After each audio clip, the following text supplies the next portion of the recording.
CPU scheduling क्या होता है कि हमने ऊपर भी एक बात पढ़ी है कि हमारे पास मल्टीपल प्रोसेस सेम टाइम के ऊपर चल सकती हैं। और जब एक कंप्यूटर के अंदर मल्टीपल प्रोसेस आ जाते हैं तो उनको डील करने के लिए फिर हमारे पास कुछ केस में सिंगल प्रोसेसर होता है और कुछ केस में हमने पढ़ा था कि हमारे पास मल्टीपल प्रोसेसर्स होती हैं। तो उन प्रोसेसेस को, उन टास्क को कौन सा सीपीयू किस टाइम पे मिलना है, ये सारी चीज़ें कहलाती हैं सीपीयू स्केजुलिंग। जिस तरह हमने ऊपर बात पढ़ी है कि मेमोरी मैनेजमेंट होती है या फिर डिवाइस मैनेजमेंट होती है, सेम ऐसे ही सीपीयू की मैनेजमेंट को हम कहते हैं सीपीयू स्केजुलिंग। कुछ लोग इसको सीपीयू शेड्यूलिंग में पढ़ते हैं, सीपीयू स्केजुलिंग, दोनों बातें सेम ही है। ओएस का सबसे मेन काम ये होता है कि वो सीपीयू को स्केड्यूल करे। मतलब एक प्रोसेस P1 है, एक प्रोसेस P2 है, एक प्रोसेस P3 है, तीन प्रोसेस है हमारे पास। इन तीन में से पहले सीपीयू किसको मिलेगा, ये डिसाइड करना, ये कहलाता है सीपीयू स्केजुलिंग। मतलब बिल्कुल आसान अल्फाज में, अगर हमारे पास फॉर एग्जाम्पल तीन प्रोसेस हैं, उन तीन में से पहले सीपीयू किस प्रोसेस को मिलेगा, ये चीज़ कहलाती है सीपीयू स्केजुलिंग।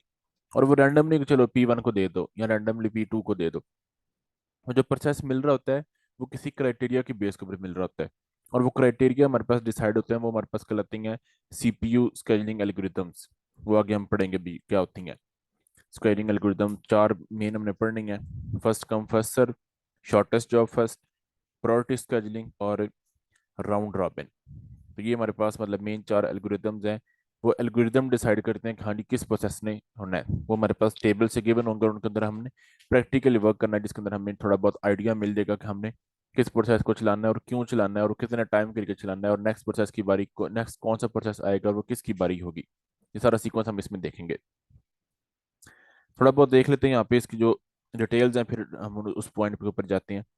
सीपीयू स्केलिंग के बारे में बता रहा है: a major task of an operating system is to manage the collection of processes. In some cases a single process may consist of set of individual threads। हम thread ऊपर पढ़ चुके हैं। थ्रेड क्या होता है? थ्रेड एक लाइट वेट प्रोसेस होता है। थ्रेड एक लाइट वेट प्रोसेस होता है, एक प्रोसेस है जिसका अपना एक टीसीबी होता है, थ्रेड कंट्रोल ब्लॉक होता है। लाइट वेट प्रोसेस करता क्या है कि वो किसी एक मेन प्रोसेस के मल्टीपल कामों को आसान तरीके से, कम टाइम के जो काम होते हैं उनको जल्दी से कंप्लीट कर लेता है।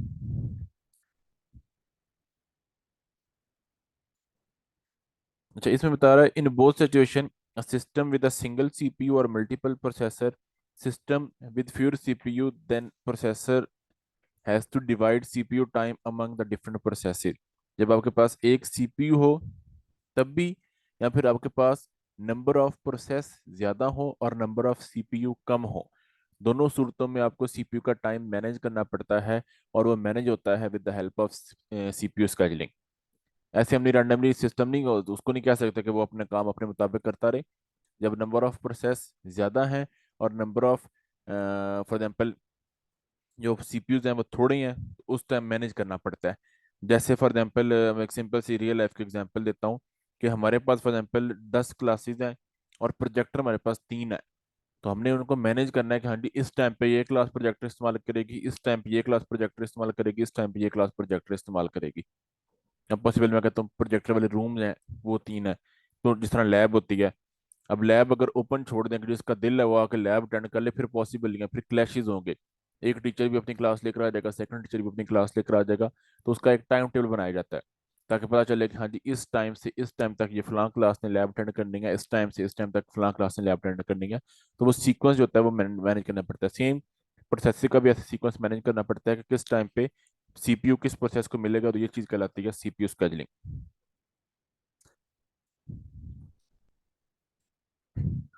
समझ आ गई सीपीयू स्केजुलिंग होता क्या है? जी सर। अच्छा, नेक्स्ट चीज है हमारे पास मल्टी प्रोग्रामिंग। हम ये ऊपर बात पढ़ चुके हैं प्रोग्राम क्या है? एक प्रोग्राम और एक प्रोसेस में थोड़ा सा फर्क होता है। कोई भी प्रोसेस है वो किसी प्रोग्राम में चलता है। सिंपल सी लॉजिक है। जैसे मैं यहाँ पे एग्जांपल दूं कि मैं इंटरनेट पे कोई चीज सर्च कर रहा हूँ, तो जो सर्चिंग है वो क्या है? वो एक प्रोसेस है। लेकिन वो परफॉर्म किस में हो रहा है?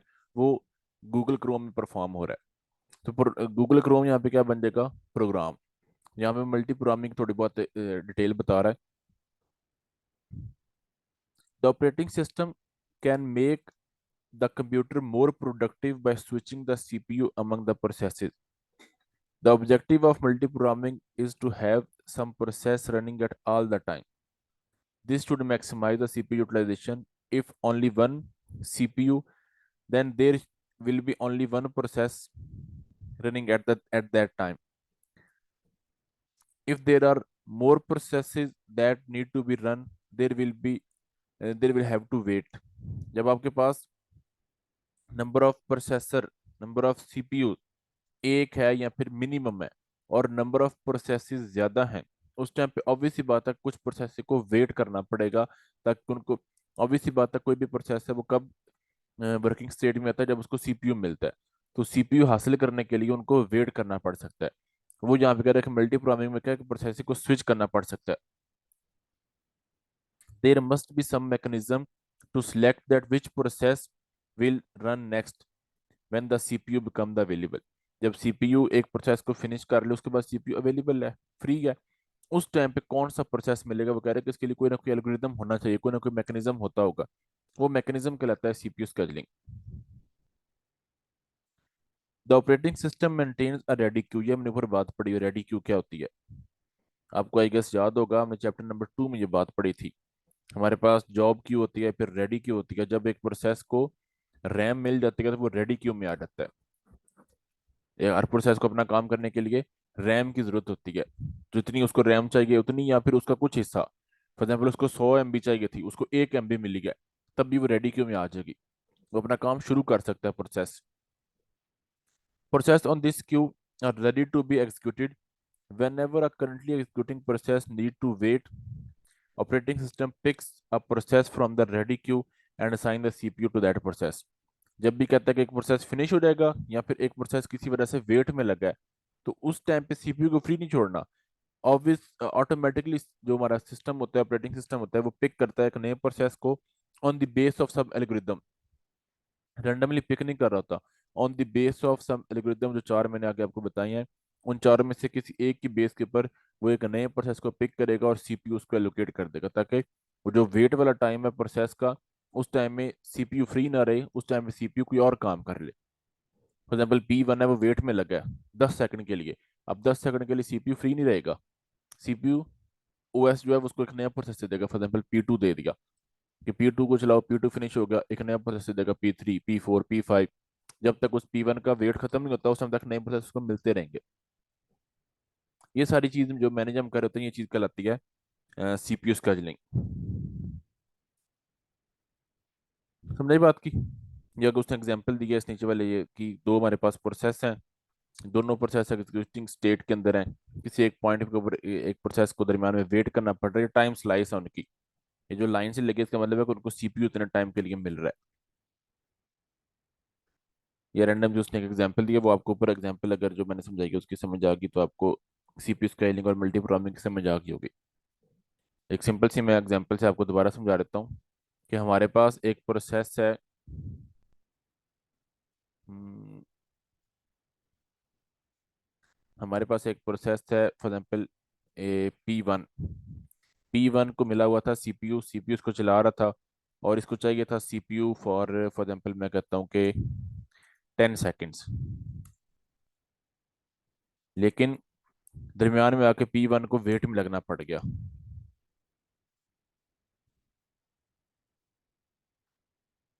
वेट हमने कहा था कि हमारे पास ब्लॉक स्टेट होती है या फिर वेटिंग स्टेट इसको हम कहते हैं। P1 को वेट में लगना पड़ गया। अब सीपीयू फ्री नहीं बैठेगा, सीपीयू क्या करेगा, ओएस सीपीयू को एक नया प्रोसेस दे देगा। फॉर एग्जाम्पल एक नया प्रोसेस है P2, ये था फॉर एग्जाम्पल 2 सेकंड का, सीपीयू ने इसको चलाना शुरू कर दिया। फिर P3, P4, P5, ये नए प्रोसेस मिलते जा रहे हैं। अब P1 जब जिस चीज के लिए वो वेट कर रहा था, अगर वो वेट उसका खत्म हो गया, तो वो भी रेडी क्यू में लग जाएगा। पॉसिबल है कि वेरी नेक्स्ट सेकंड उसको सीपीयू मिल जाए, या ये भी हो सकता है कि एल्गोरिथम उसको बहुत लेट पिक करे। तो ये स्विचिंग हो रही होती है प्रोसेस के बिटवीन, ये चीज कहलाती है आपके पास सीपीयू स्केजुलिंग। नेक्स्ट हमारे पास स्केजुलिंग हम कर क्यों होते हैं, आपको थोड़ा बहुत आइडिया हो गया होगा, लेकिन कुछ मेन मेन पॉइंट्स हैं जो यहाँ से हम देखते हैं कि हमारे पास, और ये कुछ फार्मूलाज भी होंगे अंदर, ये इनको भी आपने देखना है, ये आगे इस्तेमाल भी होंगे। सबसे पहले हमारे पास है मैक्सिमाइज सीपीयू यूटिलाइजेशन। जिस तरह अभी ऊपर जो मैंने एग्जांपल दिया वो एग्जांपल अगर हम लें कि P1 चल रहा था, उसको वेट करना पड़ गया किसी वजह से, कोई उसको रिसोर्स चाहिए था, कोई उसको डिमांड, मतलब कि कोई भी चीज़ को चाहिए थी जो उसके पास अवेलेबल नहीं थी, तो उसने रिक्वेस्ट की, वो चीज़ फ्री नहीं थी। फॉर एग्जाम्पल P1 को प्रिंटर चाहिए था, प्रिंटर फ्री नहीं था, अब P1 को वेट करना पड़ेगा। अब उसी टाइम पे सीपीयू ने क्या, ओएस ने क्या किया कि ओएस ने सीपीयू को फ्री नहीं छोड़ा, ओएस ने फौरन इसको P2 दे दिया। अब इससे हो क्या रहा है, सीपीयू यूटिलाइज हो रहा है मैक्सिमम। P1 भी चल रहा था, P2 भी चलना शुरू हो गया, ऐसे ही P3 आ जाएगा, P4, मल्टीपल प्रोसेस साइमल्टेनियसली चलना शुरू हो जाएंगे। इससे होगा क्या, सीपीयू की यूटिलाइजेशन मैक्सिमम हो जाएगी। Maximise utilisation of other resources disk printer. जब फॉर एग्जाम्पल P1 चल रहा था, सीपीयू जो है वो P1 को सिर्फ चला रहा था, पॉसिबल है एक या दो या मैक्सिमम तीन रिसोर्सेज जो है वो इस्तेमाल हो रहे होंगे। वहीं पे P1 को वेट में लगना पड़ा तो P2 आ गया, P2 खत्म हुआ P3 आ गया, P3 खत्म हुआ P4 आ गया। जब मल्टीपल प्रोसेसेस होंगे तो हर प्रोसेस के रिसोर्सेज सेम नहीं होंगे, हर प्रोसेस एक डिफरेंट रिसोर्स की डिमांड कर रहा होगा, पॉसिबिलिटी है। P1 डिमांड कर रहा था प्रिंटर की, P2 डिमांड कर रहा था कीबोर्ड की, P3 डिमांड कर रहा था हार्ड डिस्क की, P4 डिमांड कर रहा था किसी फाइल की। अब इससे होगा क्या, जब हम सीपीयू शेड्यूलिंग करेंगे, प्रोसेसर को मैनेज करेंगे, तो उससे कंप्यूटर के जितने रिसोर्सेज हैं वो भी मैक्सिमम यूटिलाइज होंगे।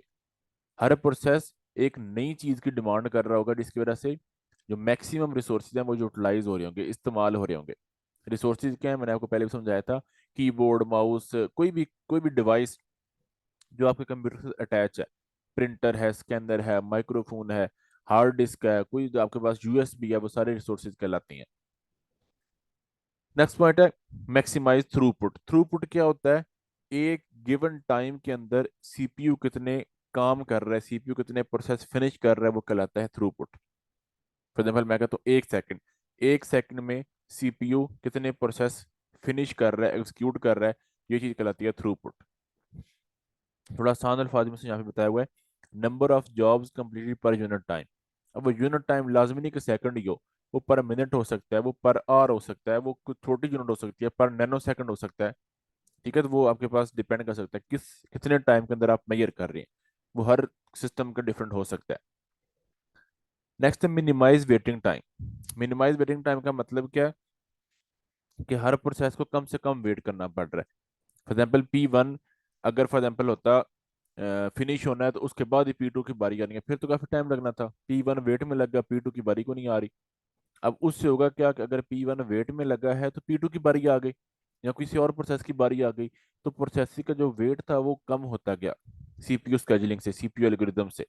एल्गोरिदम नया प्रोसेस पिक कर देगी, सीपीयू उसको चलाना शुरू कर देगा, फिर एल्गोरिदम जब एक प्रोसेस फिनिश होगा नया प्रोसेस पिक कर देगी। अब इससे होगा कि जो प्रोसेसर को वेट करना पड़ता था वो कम से कम हो गया। Total time a job spend waiting in the various queues for a resource to become available, ये कम से कम हो जाता है इनके जब आपके पास सीपीयू शेड्यूलिंग कर रहे होते हैं, तो ये इसका मेन एक ऑब्जेक्टिव ये भी होता है कि किसी भी प्रोसेस का वेटिंग टाइम कम से कम करना, ताकि उसको बहुत कम वेट करना पड़े, ये ना हो कि वो वेटिंग में लगा रहे और उसका काम कंप्लीट ही ना हो। Minimize the turn around time. Turn around time कौन सा होता है कि जब एक प्रोसेस स्टार्ट हुआ, जॉब क्यू में आया, जॉब पूल में आया, उस टाइम से लेकर जब तक वो फिनिश होता है, वो सारा जो टाइम है वो सारा टाइम कहलाता है टर्न अराउंड टाइम। ओवरऑल सारा टाइम, इसमें क्या कुछ आ रहता है, इसमें वेटिंग टाइम जो किसी रिसोर्स की वजह से वो वेट कर रहा है, कंप्यूटेशनल टाइम जिसको हम एग्जीक्यूशन टाइम भी कहते हैं, इसका एक और नाम है कि इस्तेमाल होगा ब्रस्ट टाइम।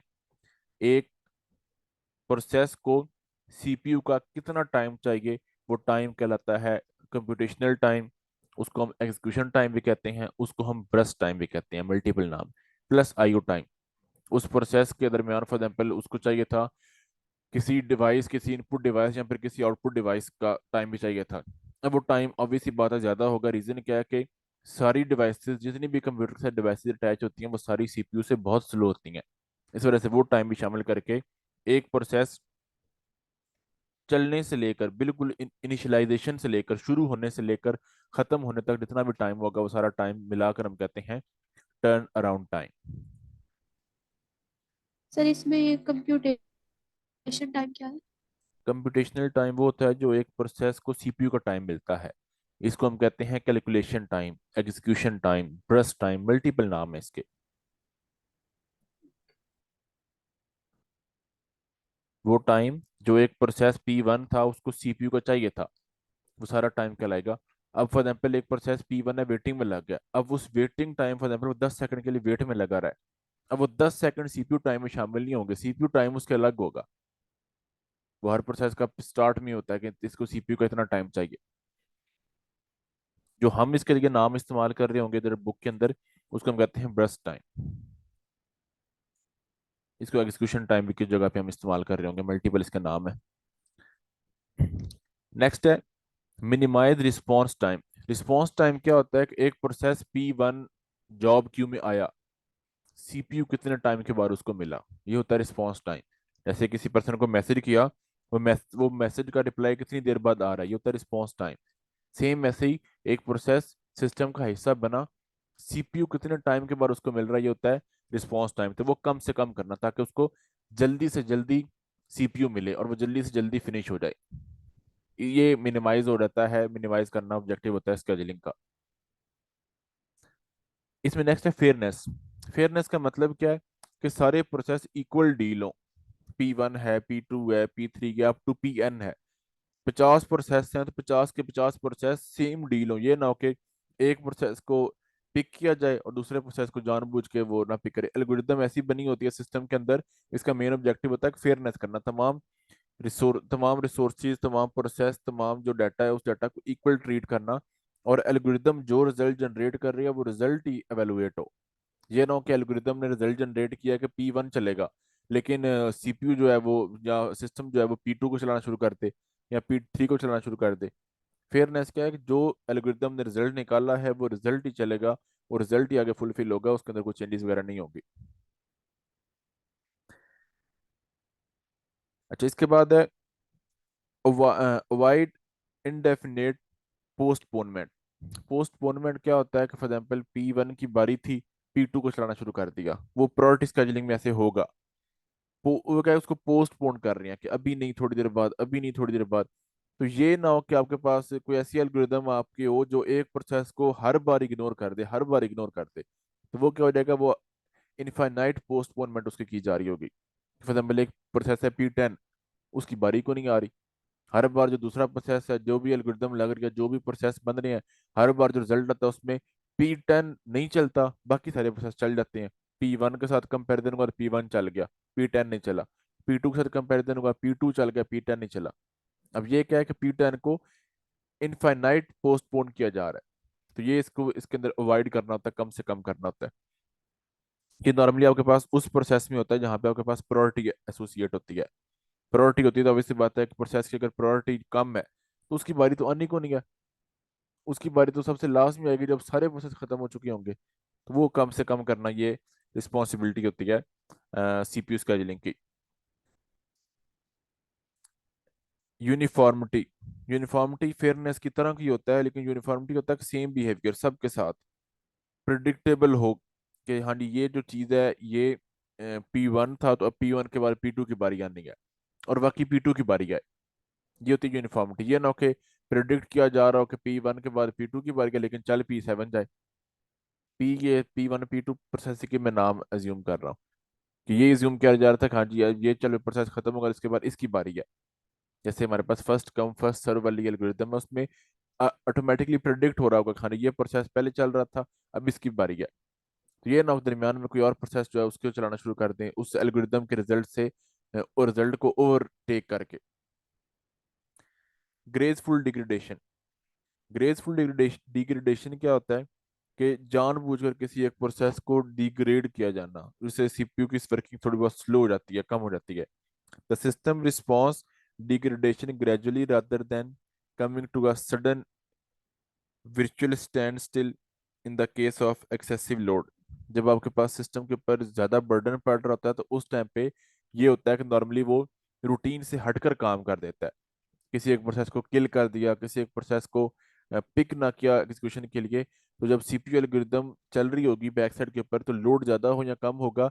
जब सीपीयू को पता है कि मेरे पास जो प्रोसेस आना है वो सीपीयू स्केजुलिंग एल्गोरिदम में से होकर आना है, तो जो सीपीयू स्केलिंग एल्गोरिदम ने प्रोसेस को पिक करना है, मैंने उसी को चलाना है, तो उस टाइम पे ये दरम्यान में जो आपके पास डिग्रेडेशन है, ये वाला काम नहीं हो रहा होगा। तो इसी मकसद के लिए सीपीयू स्केलिंग एल्गोरिदम लगाई गई है कि वो जिस प्रोसेस को पिक करे उसी उसी प्रोसेस ने एग्जीक्यूट होना होता है। ये उसके ऑब्जेक्टिव में मतलब क्यों ये बनाया गया, क्यों इसका क्या पर्पज है, तो वो बता रहा है यहाँ पे कि डिग्रेड ना हो जाए कोई प्रोसेस, हर बार पता हो कि हाँ जी इस रास्ते से होकर आना है, इस मेथोडोलॉजी को फॉलो करते हुए आना है, तो प्रोसेस ने सीपीयू ने प्रोसेस को पिक करना है। लास्ट बता रहा है प्रिडिक्टेबिलिटी। प्रिडिक्टेबिलिटी का मतलब क्या है कि प्रिडिक्ट किया जाए, जब प्रोसेस स्टार्ट होता है ना, तो ये ना हो कि उसका प्रिडिक्ट किया गया था कि वो 10 सेकंड में खत्म हो जाएगा, लेकिन वो चलता रहा, फॉर एग्जाम्पल 2 मिनट के लिए।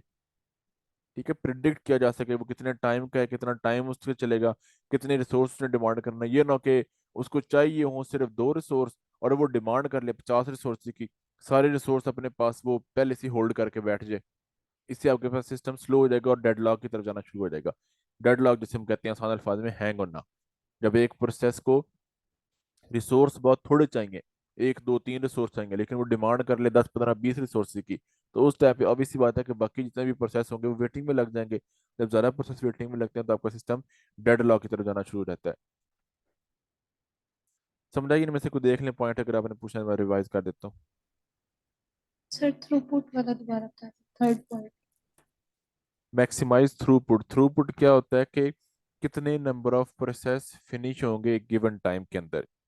फॉर एग्जाम्पल हम कहते हैं, मैं सिंपल एक एग्जांपल लेता हूँ कि एक प्रिंटर है, हम कहते हैं कि उसने पेज प्रिंट करने हैं 1 मिनट में, फॉर एग्जाम्पल 10 पेज प्रिंट करने हैं, तो ये क्या है, उसकी थ्रूपुट है कि वो 1 मिनट में 10 पेज प्रिंट कर रहा है। सेम ऐसे ही हम कहते हैं कि एक सीपीयू है, वो 1 मिनट में 10 प्रोसेस फिनिश करेगा, तो ये उसकी थ्रूपुट है। अगर वो प्रोसेस होंगे ज्यादा टाइम के, तो ऑब्वियस सी बात है वो ज्यादा प्रोसेस फिनिश नहीं कर पाएगा। एक प्रोसेस, एक मैं कहता हूँ कि एक प्रोसेस है 10 सेकंड का, एक प्रोसेस है 40 सेकंड का, एक प्रोसेस है 20 सेकंड का।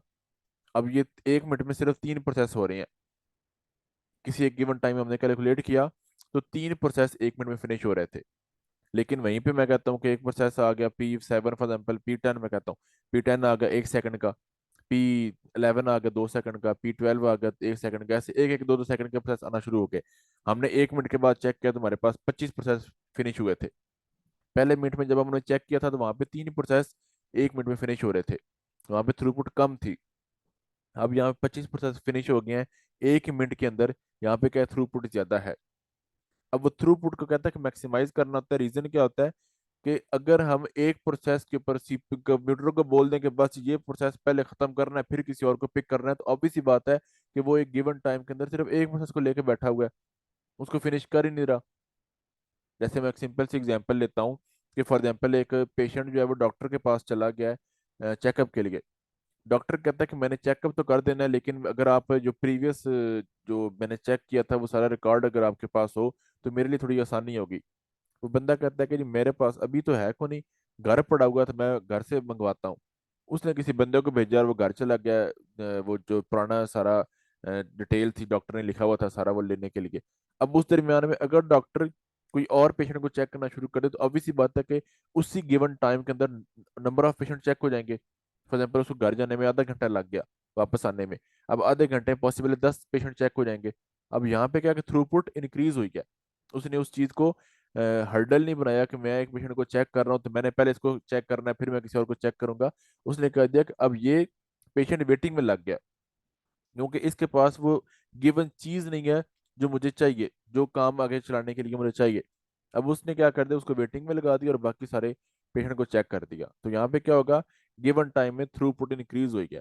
यही मेन मकसद है सीपीयू शेड्यूलिंग का, कि अगर कोई एक प्रोसेस किसी एक वजह से वेटिंग में लग गया या कोई और इश्यू बन गया, उसका गिवन टाइम पूरा हो गया, या फिर कोई भी मतलब 100 रीजन हो सकते हैं, उनमें से कोई एक रीजन भी अगर हो रहा है, तो उस प्रोसेस को उठा के साइड पे कर देना है, कॉन्टेक्स्ट स्विच कर देना है और नए प्रोसेस को लोड कर देना है गिवन एल्गोरिदम के मुताबिक। इससे होगा क्या कि थ्रूपुट इंक्रीज होगी, मैक्सिमाइज होगी। समझ आई बात की? जी आगे। कोई और पॉइंट देख लें इनमें से, ये आगे इस्तेमाल होने हैं बार बार, इनमें से अगर कोई कंफ्यूजन है तो पूछ लें। आगे समझ।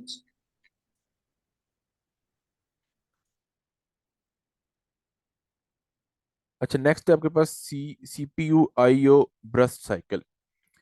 ब्रस्ट होता है एग्जीक्यूशन साइकिल, कि सीपीयू इनपुट आउटपुट डिवाइसेस का जो साइकिल है उसके बारे में ये मेन है। अच्छा, यहाँ पे बता रहा है the execution of a process consist of an alteration of CPU burst and IO burst. CPU burst और आईओ ब्रस्ट में छोटा सा फर्क है। एक प्रोसेस है, उसको अपना काम, अब जो जो भी उसका काम है, वो काम कंप्लीट करने के लिए कुछ रिसोर्सेज की जरूरत होती है। वो रिसोर्सेज इनपुट डिवाइसेस हो सकती हैं, वो रिसोर्सेज आउटपुट डिवाइसेस हो सकती हैं। और सेम उस प्रोसेस को अपना काम कंप्लीट करने के लिए सीपीयू की भी जरूरत होती है। तो अपनी लाइफ टाइम के दरमियान प्रोसेस शुरू होने से लेकर प्रोसेस एंड होने तक, जब वो प्रोसेस किसी सीपीयू मतलब किसी मतलब सीपीयू को इस्तेमाल कर रहा है तो उसको कहते हैं कि ये सीपीयू साइकिल में है, ये सीपीयू ब्रस्ट कर रहा है। और जब वो प्रोसेस किसी इनपुट आउटपुट डिवाइस को इस्तेमाल कर रहा है तो उसे हम कहते हैं कि ये आईओ ब्रस्ट में है। बात समझ आई? सीपीयू वाली दोबारा बताइए। एक साइड पे सीपीयू है, एक साइड पे बाकी सारी डिवाइसेस हैं, सारे रिसोर्सेज हैं। मेमोरी है, फाइल है, हार्ड डिस्क है, प्रिंटर है, कीबोर्ड, माउस, जितने भी बाकी डिवाइसेस हैं। जिस टाइम पे एक प्रोसेस सीपीयू को इस्तेमाल कर रहा है तो हम कहते हैं कि वो प्रोसेस सीपीयू ब्रस्ट में है, सीपीयू के साइकिल में है, सीपीयू ब्रस्ट साइकिल में है। और जब वो प्रोसेस सीपीयू के अलावा और कुछ भी इस्तेमाल कर रहा है उस टाइम पे हम कहते हैं कि वो आईओ ब्रस्ट के अंदर है। अब ठीक है। अब process begins and ends with the CPU burst. Process ने शुरू कब होना है वो भी सीपीयू की तरफ से इंस्ट्रक्शन होती हैं, फिनिश कब होना है तब भी सीपीयू की तरफ से। शुरू भी सीपीयू से हो रहा होता है, फिनिश भी सीपीयू पे हो रहा होता है। चेक करना होता है ना सारा काम हो गया। CPU activity is suspended whenever a IO burst operation is needed. CPU का काम खत्म हो जाएगा जब भी उसको फॉर एग्जाम्पल किसी इनपुट आउटपुट डिवाइस की जरूरत पड़नी है। फॉर एग्जाम्पल एक प्रोसेस है P1, उस प्रोसेस को कोई प्रिंटिंग टास्क करना है। फॉर एग्जाम्पल उसने 50 पेज प्रिंट करने हैं। अब सीपीयू ने कमांड दे दी प्रिंटर को कि इंस्ट्रक्शन होती है प्रिंटर के पास चली गई कि अब 50 पेज प्रिंट करो। अब 50 पेज प्रिंट करने में 2 मिनट लगने हैं। अब सीपीयू 2 मिनट वेट नहीं करेगा कि ये काम खत्म हो तो फिर मैं अगला काम शुरू करूं। उसने कमांड जनरेट कर दी। अब उस कमांड जनरेट होने का मतलब क्या है कि सीपीयू विल है। अब सीपीयू ने दोबारा नजर नहीं रखनी काम कंप्लीट हो रहा है या नहीं हो रहा। सिस्टम के पास और बहुत सारे रिसोर्सेज होते हैं जिनके जिम्मे वो लगा रहता है कि हाँ जी जब ये काम कंप्लीट हो गया तो मुझे एक इंटरप्ट दे देना, मुझे एक सिग्नल जनरेट कर देना, मुझे बता देना कि काम कंप्लीट हो गया। सीपीयू उन 2 मिनट के अंदर बाकी काम करना शुरू कर देगा। इसका मतलब क्या है कि प्रोसेस सीपीयू ब्रश से निकलकर आईओ ब्रश में चला गया, क्योंकि जो प्रिंटर है वो क्या है, आउटपुट डिवाइस है, इनपुट आउटपुट डिवाइस में आ जाती है, इसलिए वो अब आईओ ब्रश में चला गया, सीपीयू ब्रश से निकल गया। सीपीयू ब्रश कौन सा था? वो शुरू वाला टाइम जो एक आधा सेकंड था जिस टाइम उसने चेक किया कि यानी ये प्रोसेस है, इस प्रोसेस को करने के लिए फॉर एग्जाम्पल जो सीपीयू है इसको करने के लिए प्रिंटर चाहिए, उसने प्रिंटर की लोकेशन कर दी। उसके बाद सीपीयू का काम खत्म हो गया, सीपीयू ब्रश से वो प्रोसेस निकल आया। द प्रोसेस इज लेकिन का जी। लेकिन सर वो आपने तो बताया कि वो एंड पे भी होता है सीपीयू ब्रस्ट। वही ना, मैंने ऊपर बताया ना कि जब प्रोसेस चलना शुरू, सीपीयू ने जिम्मेदारी लगा दी किसी पार्ट की, वो आगे हम पढ़ेंगे पार्ट्स कौन से होते हैं, स्केजुलर होते हैं और बाकी बहुत सारे हमारे पास पार्ट्स होते हैं। सीपीयू ने कह दिया कि जब ये काम फिनिश हो तो मुझे बता देना, मुझे एक इंटरप्ट जनरेट कर देना। अब वो लास्ट पे दोबारा जब सीपीयू के पास इंटरप्ट जनरेट होगा दोबारा सीपीयू चेक करेगा क्या जितना इसका काम था वो कंप्लीट हुआ या नहीं हुआ। वो लास्ट पे दोबारा सीपीयू वेरीफाई करेगा। ये ना हो कि फॉर एग्जाम्पल 50 पेज प्रिंट करने थे, 10 पेज के बाद प्रिंटर में से पेज ही खत्म हो गए। अब उसी टाइम पे इंटरप्ट जनरेट होगा कि सीपीयू के अंदर, सीपीयू के पास एक मैसेज आएगा कि वो प्रोसेस था उसमें 50 पेज प्रिंट करने थे लेकिन 50 पेज प्रिंट को नहीं हुए, सिर्फ 10 हुए। अब वहां पे फौरन प्रिंटर के पास एक एरर शो हो जाएगा कि जो पेजेस हैं वो का जो आपके पास वो ट्रे होती है उसमें पेजेस खत्म हो चुके हैं। वो इंस्ट्रक्शन जाएगी कहाँ से? सीपीयू के पास ही जाएगी। The process is called IO bound if CPU bursts are relatively short compared to the IO burst।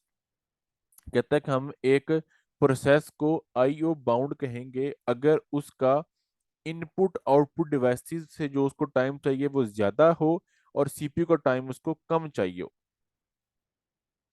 मतलब मैं अगर इसको यहाँ पे लिखूं कि इसको जो सीपीयू टाइम चाहिए किसी एक प्रोसेस को, वो लेस है आईओ डिवाइसेस से, तो उस प्रोसेस को हम कहेंगे कि ये वाला प्रोसेस आईओ बाउंड है, क्योंकि इसमें इनपुट आउटपुट डिवाइसेस को उसको ज्यादा चाहिए, जबकि सीपीयू का टाइम उसको कम चाहिए।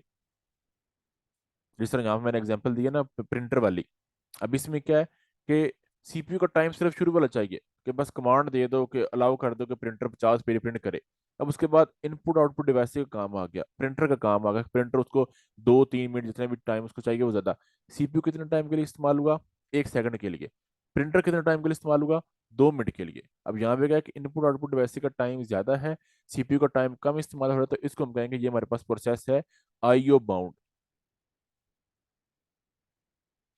सेकंड है, a process is called CPU bound if CPU burst is relatively long than IO burst। जब आपके पास सीपीयू का टाइम ज्यादा हो, सीपीयू का टाइम ज्यादा रिक्वायर्ड हो, और आईओ का टाइम जो है वो कम रिक्वायर्ड हो, तो उस टाइम पे हम उस प्रोसेस को हम कहते हैं कि ये सीपीयू बाउंड है, ये सीपीयू पे बेस कर रहा है, क्योंकि सीपीयू का टाइम उसको ज्यादा चाहिए। जिसमें आपके पास सीपीयू ज्यादा टाइम के लिए चाहिए हो, और फॉर एग्जाम्पल आपके पास एक बहुत लेंथी कैलकुलेशन है और उसको स्टोर करना है किसी डिवाइस के अंदर। अब कैलकुलेशन परफॉर्म करने में सारा काम सीपीयू कर रहा है, कैलकुलेशन सारी सीपीयू कर रहा होता है। सीपीयू का एक हिस्सा होता है जिसको कहते हैं ALU, arithmetic and logic unit. सारा काम वो कर रहा है। वो काम कंप्लीट हुआ 2 सेकंड में, 4 सेकंड में। अब उस सारे काम को पहुंचाना है स्टोरेज डिवाइस तक, वहां पे लगा 1 सेकंड। अब यहाँ पे सीपीयू टाइम ज्यादा है और आईओ का टाइम जो है वो कम है। तो इस तरह के हम प्रोसेस को कहते हैं कि ये सीपीयू बाउंड है। अगर सीपीयू का टाइम थोड़ा लग रहा है उसे हम कहते हैं कि वो आईओ बाउंड है, अगर सीपीयू का टाइम ज्यादा लग रहा है तो उसे हम कहते हैं कि सीपीयू बाउंड है। आगे समझ? कोई क्वेश्चन इसमें है तो पूछ ले।